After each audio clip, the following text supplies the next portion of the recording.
best weather conditions for the banana is the rainy season. Rainy seasons are very good. Reason being, even the growing rate is very fast during the rainy season. Of course, I know people know that. And also planting. It's very good to plant during the rainy seasons.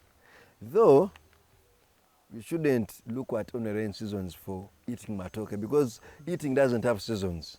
We eat every day. Meaning, that's why we advise irrigation. You can have a very good plantation during the dry seasons. How? Proper management. And proper management is irrigation. Don't look at these high-tech irrigation systems. You can also irrigate your plantation using the jelly can. You get the water and water around the plant.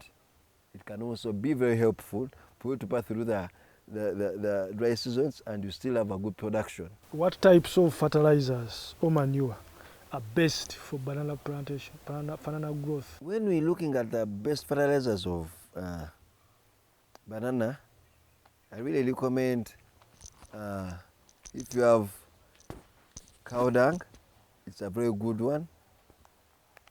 We have coffee husks, it's very good. But we have a new technology of biofertilizers. These are not chemicals, but we make them using our the materials available. For example, we have a fertilizer called Bokash. It's a very good one. It's just a soil amendment. We bring the microbes to the garden.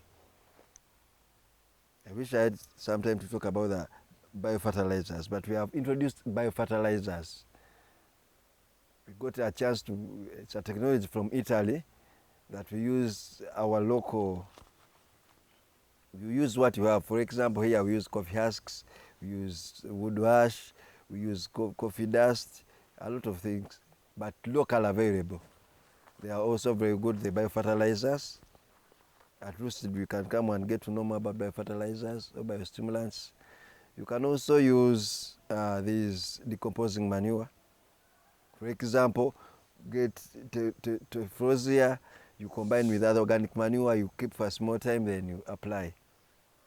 So we have a lot of options of fertilizers. Though the best, I wish I would recommend biofertilizers, but we also have cow dung, we have coffee husks and chicken litter. Though chicken litter is not so much recommended due to the too much salts in it.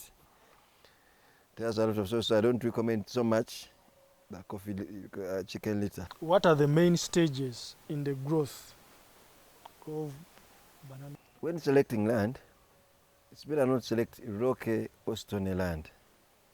And the challenge is, when you select stony land or rocky land, it makes it very hard for water to penetrate.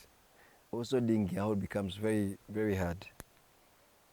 Though, so, for example, I recommend land that is, I will not say soft land, but land that's very easily for water to penetrate and to dig, because not every land is easy to penetrate water and to dig. So slopy land is not recommended at all, unless you have no option, like our friends in the hilly areas, but they also know the challenge that they are facing. Also stony land. So after selecting that land, you have to clear the land, of course. We clear the land. If there are too many trees, we don't need too many trees. We need the trees, I emphasize. We need the trees, but we don't need too many trees.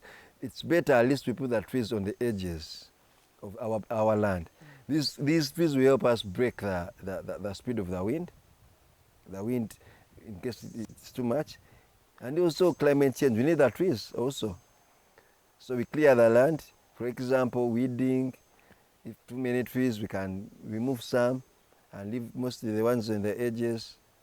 Then after clearing the land, straight up we go to digging the holes.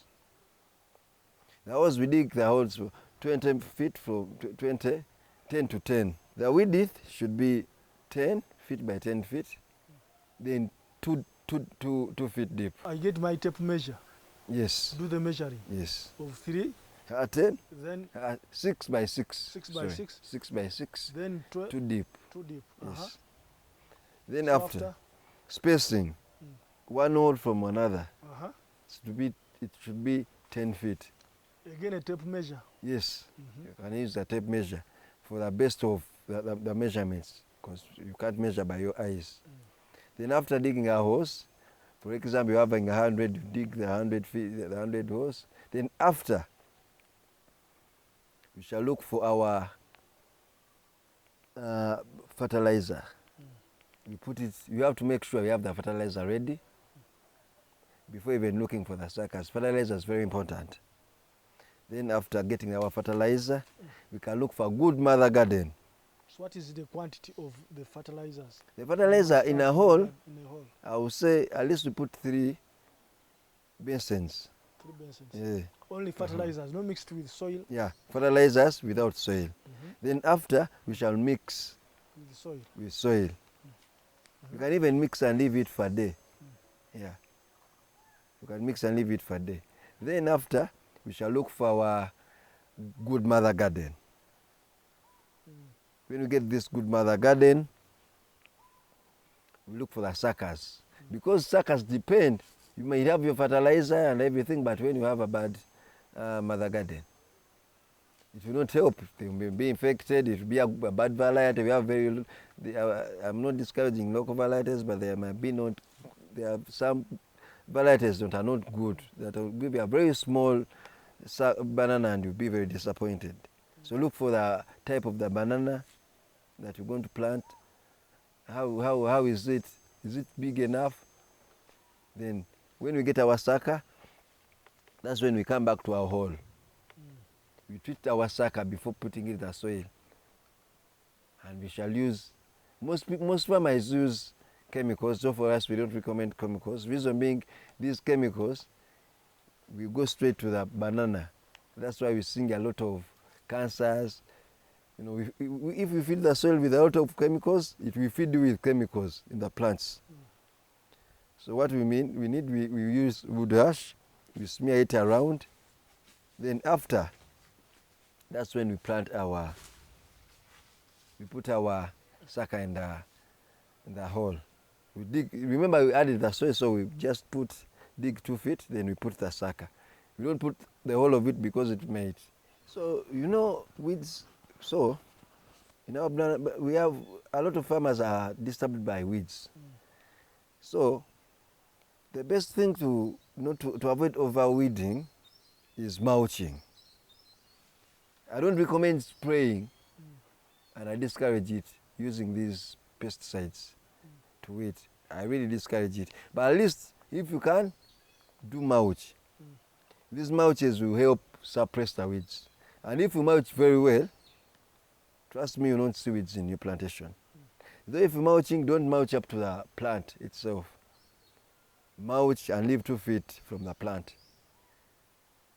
That will help you very much to suppress the weeds without overweeding, because also overweeding will disturb the plant by cutting the weeds. Since the banana feeds from the ground, the roots are always on top.